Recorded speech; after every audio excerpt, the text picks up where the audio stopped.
What's the meaning of betting?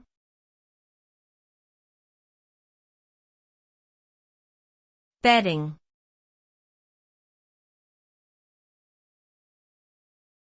Betting.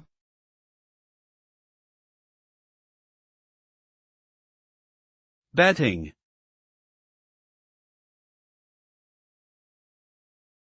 Betting.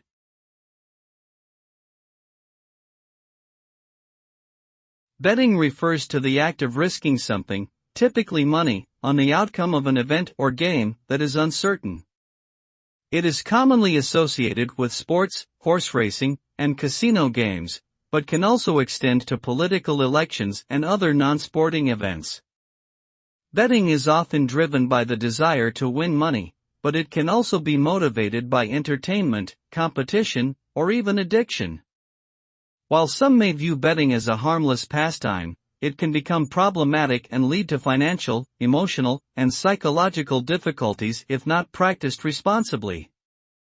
Various laws and regulations exist to govern and regulate betting activities in different jurisdictions.